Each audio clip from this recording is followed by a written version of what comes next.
Hello student, a very good morning to all of you. चलिए आज की class start करते हैं।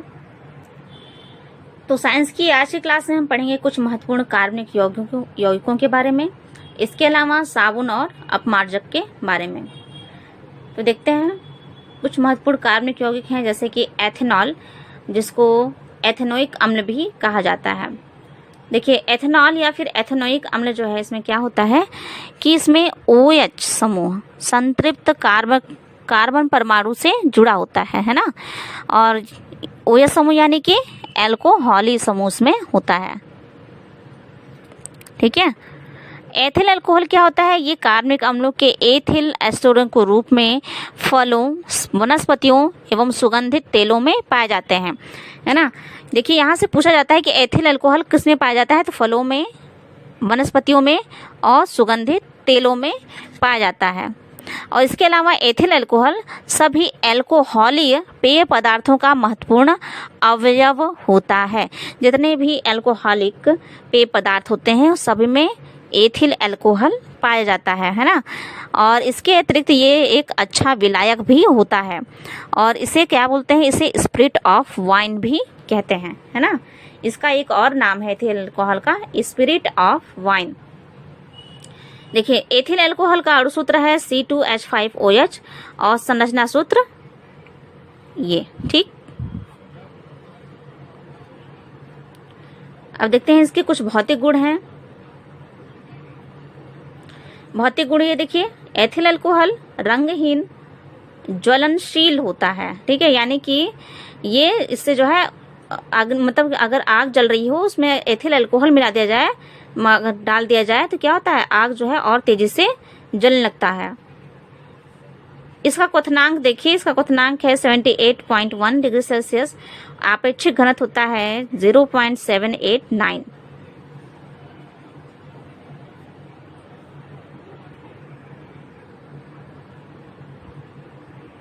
देखिए, एथिल अल्कोहल की एक विशेष प्रकार की गंध होती है ना। इस विशेष प्रकार की गंध पाई जाती है इसमें, जिसे बोलते हैं अल्कोहलिक गंध, और इसका स्वाद जो है तीखा होता है। नेक्स्ट देखिए, इसका भौतिक गुण है कि ये आर्द्रता ग्राही द्रव है और ये उत्तम उद्दीपक है, स्टिमुलेंट है ना। इसके अलावा एक उदासीन यौगिक होता है। देखिए, इसका नेक्स्ट है रासायनिक गुण, एथिल अल्कोहल के रासायनिक गुण। तो देखिए, सोडियम से जब ये क्रिया करता है, जब एथिल अल्कोहल की अभिक्रिया सोडियम से कराई जाती है, तो सोडियम एथॉक्साइड और हाइड्रोजन गैस उत्पन्न होते हैं। नेक्स्ट है देखिए, सांद्र सल्फ्यूरिक अम्ल से क्रिया। तो सांद्र सल्फ्यूरिक अम्ल यानी कि कंसंट्रेट H2SO4 के साथ 140 डिग्री सेल्सियस पर जब गर्म किया जाता है इसे, तो ये डाई एथिल ईथर बनाता है। ओके, है ना। देखिए, एथिल अल्कोहल है, H2SO4 के साथ इसे गर्म किया गया, तो पहला जो स्टेप है उसमें एथिल हाइड्रोजन सल्फेट बना, है ना। और फिर एथिल हाइड्रोजन सल्फेट की अभिक्रिया कराई गई एथिल अल्कोहल के साथ, तो मिला हमें die ethyl ether.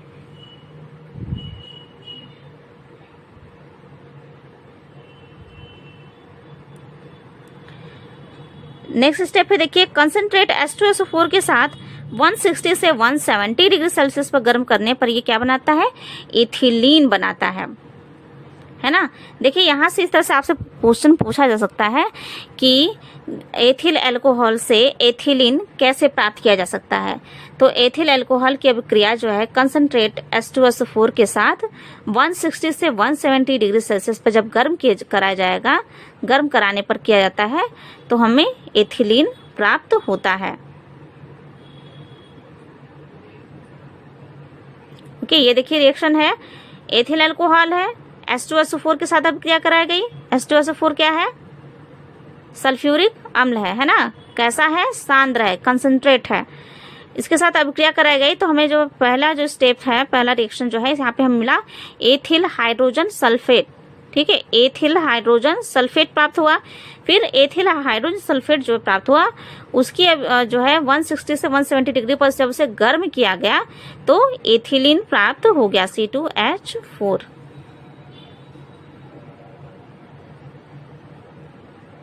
Next heading है इसका उपयोग, यानी कि एथेनॉल के उपयोग। तो इसके उपयोग हैं देखिए मेथिलीकृत स्पिरिट बनाने में।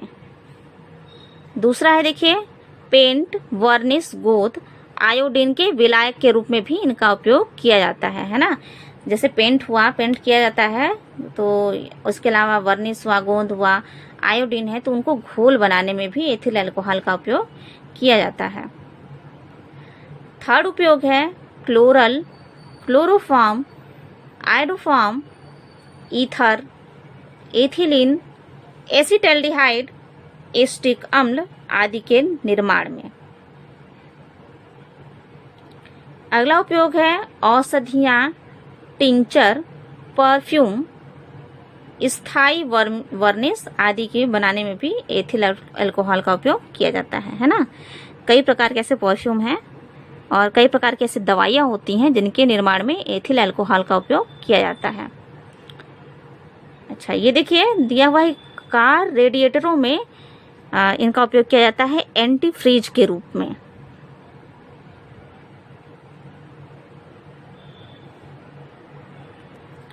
अगला उपयोग है देखिए जैव नमूनों, यानी कि बायोलॉजिकल स्पेसिमेन जो रखे जाते हैं, स्पेसिमेन है ना, लैब वगैरह में स्पेसिमेन जो रखे जाते हैं उनको प्रिजर्व करने में, उनको सुरक्षित रखने के लिए भी एथिल अल्कोहल का प्रयोग किया जाता है। इसके अलावा देखिए स्पिरिट लैंप और या फिर स्टोव में ईंधन के रूप में भी इनका उपयोग किया जा सकता है। और इनका एक अन्य उपयोग है जैसे मदिरा और अन्य अल्कोहलिक पेय, ठीक है, यानी कि जो शराब हो गए उनका उपयोग, उनको बनाने में भी इसका उपयोग किया जाता है।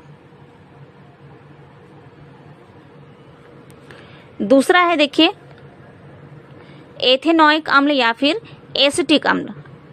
तो एथेनॉइक अम्ल जो है ये सिरके के रूप में प्राचीन समय से ही प्राचीन समय से ही इनके बारे में ज्ञात है। तो सिरके में लगभग 10% होता है एसिटिक अम्ल। सिरके में कितना एसिटिक अम्ल होता है? लगभग 10%। और इसे शुद्ध रूप में एक साइंटिस्ट है जिनका नाम है लेवोजियर, ठीक है, शुद्ध रूप में साइंटिस्ट लेवोजियर ने प्राप्त किया था एथिल अल्कोहल के ऑक्सीकरण से। जब एथिल अल्कोहल का ऑक्सीकरण कराया गया तो उससे क्या प्राप्त हुआ? एथेनॉइक अम्ल यानी कि एसिटिक अम्ल प्राप्त हुआ था, है ना। और किसने प्राप्त किया था? लेवोजियर नामक साइंटिस्ट ने। देखिए नेक्स्ट है देखिए एसिटिक अम्ल बहुत से फलों के रसों में एस्टर के रूप में विद्यमान रहता है और अल्प मात्रा में पसीने में भी होता है ना। देखिए यहाँ से इससे पूछा जा सकता है कि पसीने में कौन सा कार्बनिक अम्ल पाया जाता है, तो हम कहेंगे एसिटिक अम्ल। पसीने में क्या प्राप्त होता है? एसिटिक अम्ल नामक कार्बनिक यौगिक प्राप्त होता है। इसका अर्थ सूत्र देखिए C2H4O2।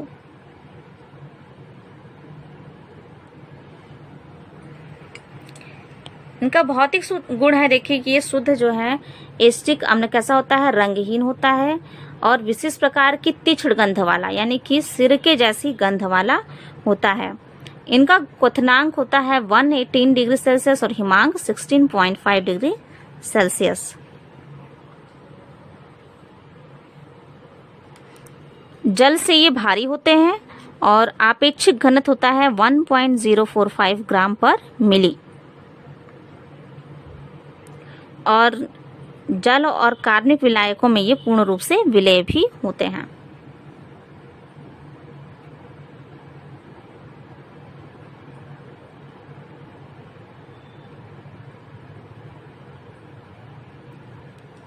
नेक्स्ट है इनका हेडिंग है रासायनिक गुण। तो रासायनिक गुण में से पहला है एस्टरीकरण।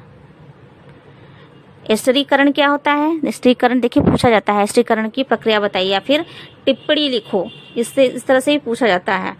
तो एस्टरीकरण क्या होता है कि जब एथेनॉइक अम्ल किसी सांद्र H2SO4 की उपस्थिति में एथेनॉल के साथ अब क्या करता है तो एस्टर बनता है ना। देखिए ये है एस्टर का सूत्र है, ठीक। एस्टिक अम्ल की अब क्या हो रही है? एथेनॉल से सांद्र H2SO4 की प्रेजेंस में तो एथिल एथेनॉइड बना, एस्टर बना एथिल एथेनॉल को क्या बोलते हैं, एस्टर बोलते हैं। तो एस्टर का निर्माण हुआ इसलिए इसको कहा गया, इस प्रक्रिया को क्या कहा गया, एस्टरीकरण। एस्टर देखिए मधुर गंध वाले होते हैं, यानी कि उनकी बहुत ही मीठी मीठी सी महक होती है। तो मधुर गंध वाले पदार्थ होते हैं और इनका उपयोग इत्र बनाने में, है ना, परफ्यूम के निर्माण में, इसके अलावा खाद्य पदार्थों को स्वादिष्ट बनाने के लिए भी इनका उपयोग किया जाता है। ये जो एस्टर होते हैं ये अम्ल या क्षारक की उपस्थिति में अल्कोहल और कार्बोक्सिलिक अम्ल बनाते हैं और इस अभिक्रिया को ये बोलते हैं साबुनीकरण। ठीक है, एस्टर की अभिक्रिया जब अम्ल और क्षारक से कराई जाए तो अल्कोहल और कार्बोक्सिलिक अम्ल बनता है। ठीक है, तो इस अभिक्रिया को क्या बोल देते हैं, साबुनीकरण कहते हैं, क्योंकि इसी अभिक्रिया का प्रयोग किया जाता है साबुन निर्माण में। ठीक, इसी अभिक्रिया का प्रयोग किया जाता है साबुन निर्माण में। अब देखिए क्षारक के साथ अभिक्रिया, तो खनिज जल की भांति एथेनोइक अम्ल जो है सोडियम हाइड्रोक्साइड जैसे क्षारक से अभिक्रिया करके क्या करता है, सोडियम एथेनोएट या फिर सोडियम एसीटेट और इसके अलावा जल भी बनाता है। ये देखिए एथेनोइक एसिड है ना, एथेनोइक अम्ल है। सोडियम हाइड्रोक्साइड क्या है, क्षार है, इसके साथ अभिक्रिया कराए तो बन रहा है सोडियम एसीटेट। ठीक है, और सोडियम एसीटेट क्या है, लवण है, साथ में इसके साथ जल भी बनता है। नेक्स्ट हेडिंग है देखिए कार्बोनेट और हाइड्रोजन कार्बोनेट के साथ अभिक्रिया। तो जब एथेनोइक अम्ल कार्बोनेट और हाइड्रोजन कार्बोनेट के साथ अभिक्रिया करता है तो CO2 उत्पन्न करता है। ओके, एथेनोइक अम्ल है, सोडियम कार्बोनेट के साथ अभिक्रिया कराने पर क्या बना, सोडियम एसीटेट, साथ में CO2 उत्पन्न होता है। ठीक, इसी प्रकार से एथेनोइक अम्ल की जब अभिक्रिया कराई जाती है सोडियम हाइड्रोजन कार्बोनेट के साथ तो सोडियम एथेनोएट प्राप्त हुआ, साथ में CO2 रिलीज होता है। देखिए जितना भी रिएक्शन है इस चैप्टर में ये बहुत ही इम्पोर्टेंट है ना।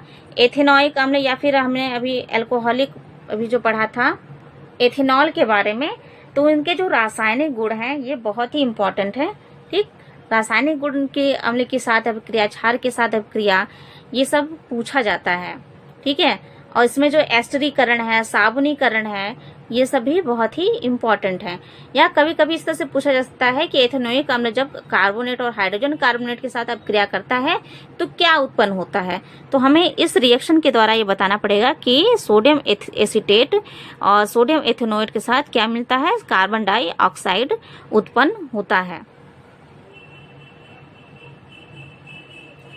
नेक्स्ट हेडिंग है देखिए साबुन। साबुन क्या होता है, साबुन उच्च वसीय अम्लों के सोडियम और पोटेशियम लवण होते हैं। ठीक है, उच्च वसीय अम्लों के सोडियम और पोटेशियम लवण साबुन कहलाते हैं। जब वसाओं तेलों को सोडियम हाइड्रोक्साइड या फिर पोटेशियम हाइड्रोक्साइड के साथ गर्म किया जाता है तो ग्लिसरीन के साथ ही साथ उच्च वसीय अम्लों के सोडियम या फिर पोटेशियम लवण भी बनते हैं, है ना। सोडियम या फिर पोटेशियम के भी लवण प्राप्त हो जाते हैं। तो इन लवणों को, यानी कि ये जो सोडियम और पोटेशियम के जो लवण प्राप्त हो रहे हैं उन्हीं लवणों की बात कर रहा है कि इन लवणों को ही क्या कहते हैं, साबुन कहते हैं। तथा साबुन बनाने की इस प्रक्रिया को साबुनीकरण कहते हैं। ठीक है, देखिए एग्जाम में पूछता है कि साबुनीकरण की प्रक्रिया क्या होती है, तो हम कहेंगे कि जब वसाओं तेलों को सोडियम हाइड्रोक्साइड या फिर पोटेशियम हाइड्रोक्साइड के साथ गर्म किया जाता है तो ग्लिसरीन भी प्राप्त होता है, इसके साथ साथ उच्च वसीय अम्लों के सोडियम और पोटेशियम लवण प्राप्त होते हैं। ठीक है, इसी को कहते हैं साबुनीकरण। देखिए रिएक्शन में देखिए ट्राइस्टीरेन एस्टर यानी कि वसा या तेल का ये सूत्र है। ठीक है, CS2OOC17S35। ठीक, ये वसा का ये इतना बड़ा सा आपको दिख रहा है फॉर्मूला, ये वसा का है। इसकी अभिक्रिया जब कराई जा रही है सोडियम हाइड्रोक्साइड के साथ, ठीक, तो हमें ग्लिसरॉल प्राप्त हुआ, साथ में सोडियम स्टीरेट प्राप्त हुआ। ठीक है, सोडियम स्टीरेट को ही बोला गया है साबुन। तो साबुन का कभी कभी फार्मूला पूछा जाता है, तो साबुन का फार्मूला होता है C17H35 COONA। Okay, sodium stearate. ठीक, तो साबुन का फार्मूला सब लोग याद रखिएगा, C17H35COO Na। तो वसा और तेल की जब क्या करेगा सोडियम हाइड्रोक्साइड के साथ, तो सोडियम स्टीयरेट यानी कि साबुन प्राप्त हुआ है, जिसको क्या बोलते हैं, साबुनीकरण कहते हैं। देखिए, जब इसमें कॉस्टिक सोडा यानी कि क्षार का उपयोग किया जाता है तो प्राप्त साबुन कठोर साबुन होता है, हार्ड सोप होता है, जो कि जल के साथ कम झाग देता है।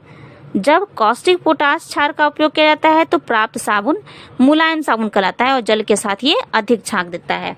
देखिए, कभी कभी पूछा जाता है कि कठोर साबुन और मुलायम साबुन क्या होता है, किस प्रकार से प्राप्त होते हैं, तो हम कहेंगे कठोर साबुन कैसे प्राप्त होता है, जब कॉस्टिक सोडा का प्रयोग किया जाता है तो कठोर साबुन बनता है, और जब कॉस्टिक पोटाश का प्रयोग किया जाता है, कॉस्टिक सोडा और कॉस्टिक पोटाश क्या है, दोनों क्षार हैं, तो कॉस्टिक पोटाश से क्या बनता है, मुलायम साबुन बनता है।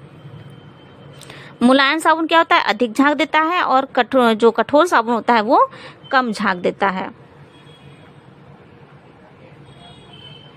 नेक्स्ट हेडिंग है, देखिए इसकी विशेषताएं कि साबुन की क्या विशेषताएं होनी चाहिए। तो साबुन जो है, एक अच्छा साबुन चिकना और मुलायम होना चाहिए। इसके अलावा जो है इसमें क्षार नहीं होना चाहिए, और साबुन में 10% से अधिक नमी भी नहीं होनी चाहिए, और साबुन को प्रयोग करते समय ये चटकना भी नहीं होना चाहिए, यानी कि ये टूटना नहीं चाहिए। ठीक है, अगर साबुन जो है प्रयोग के समय टूट रहा है तो यानी वो साबुन अच्छा नहीं है। इसके अलावा ये देखिए, अच्छा साबुन जो है वो मृदु जल के साथ तुरंत ही तथा पर्याप्त जो है मात्रा में झाग देने वाला होना चाहिए। और नेक्स्ट है, देखिए अल्कोहल में पूर्ण रूप से विलय होना चाहिए, और साथ ही एक अच्छे साबुन में कीटाणु नाशक पदार्थ भी मिले होने चाहिए, है ना, जिससे कि इनका प्रयोग करने पर त्वचा रोग से ये खुद ही ये सुरक्षा प्रदान कर सकें।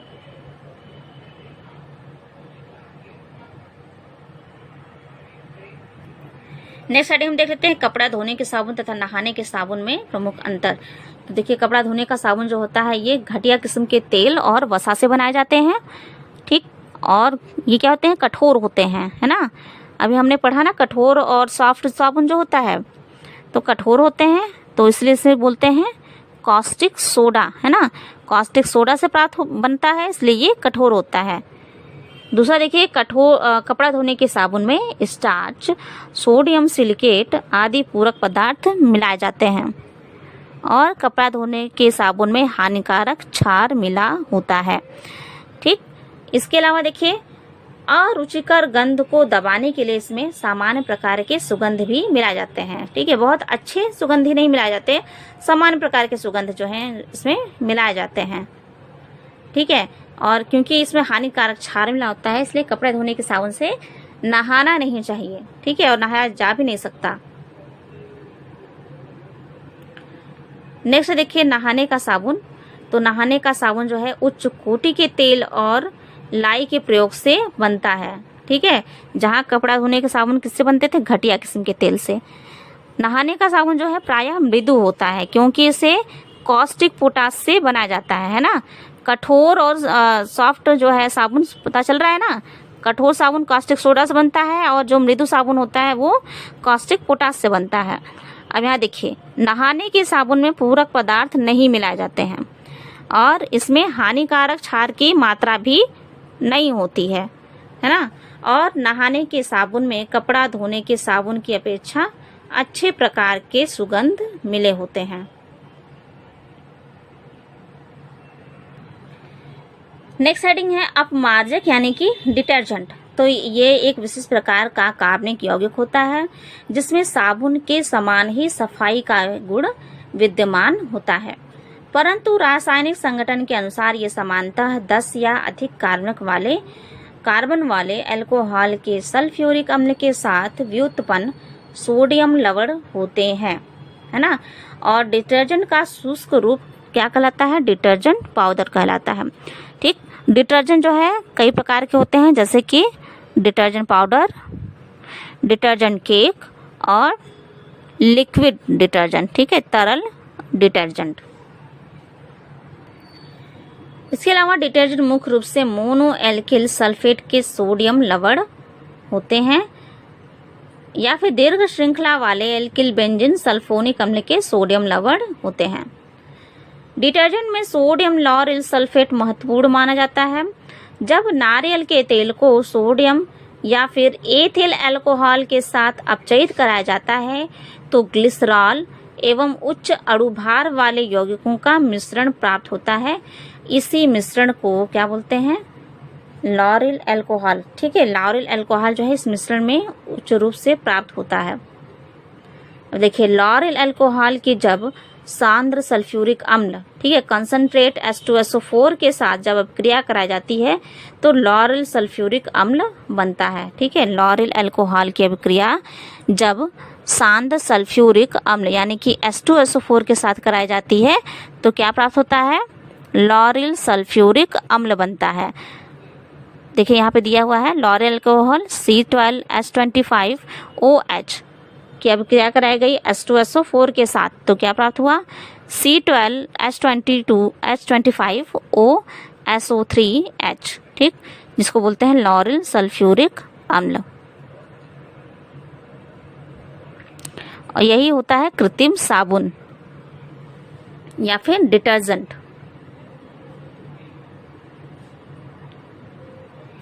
नेक्स्ट देखिए, लॉरेल सल्फ्यूरिक अम्ल की सोडियम हाइड्रोक्साइड के साथ अभिक्रिया कराने पर सोडियम लॉरेल सल्फेट प्राप्त होता है। सोडियम लॉरेल सल्फेट को ही बोलते हैं डिटर्जेंट या फिर कृत्रिम साबुन। ठीक है, यहाँ देखिए लॉरेल सल्फ्यूरिक अम्ल है, ठीक है, इसकी अभिक्रिया कराई सोडियम हाइड्रोक्साइड के साथ तो हमें प्राप्त हुआ सोडियम लॉरेल सल्फेट।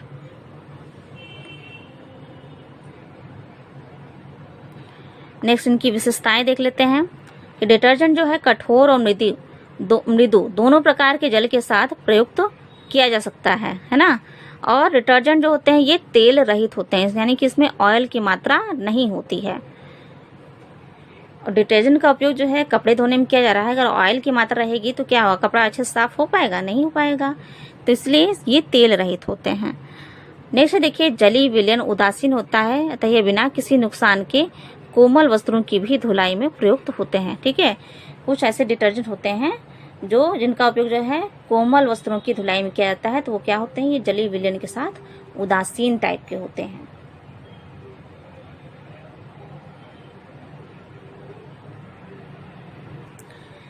नेक्स्ट अंतर देख लेते हैं, साबुन तथा डिटर्जेंट में अंतर है।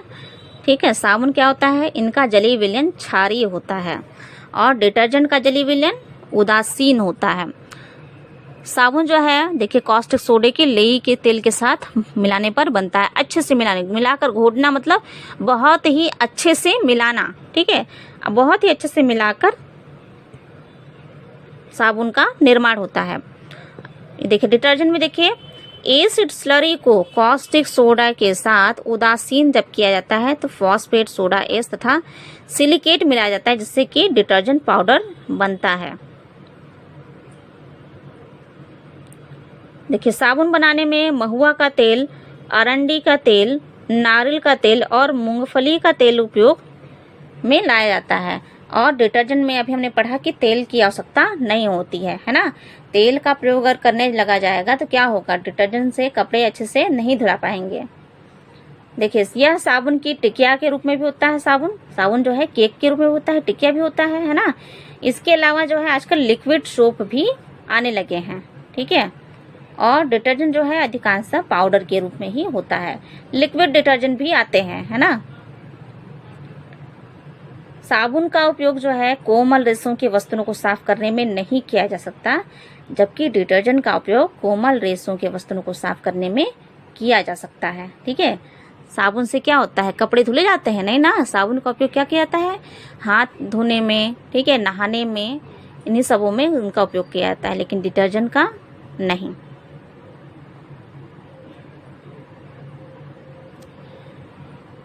तो कार्बन एवं उनके यौगिक में आप लोग को इतना ही पढ़ना है। ठीक है, और जितने भी इसमें रिएक्शन हैं और जो हमने अभी पढ़ा था IUPAC नेम जो हमने पढ़ा था कि नेम कैसे लिखा जाता है किसी रिएक्शन का, तो वो भी बहुत ही इम्पोर्टेंट है।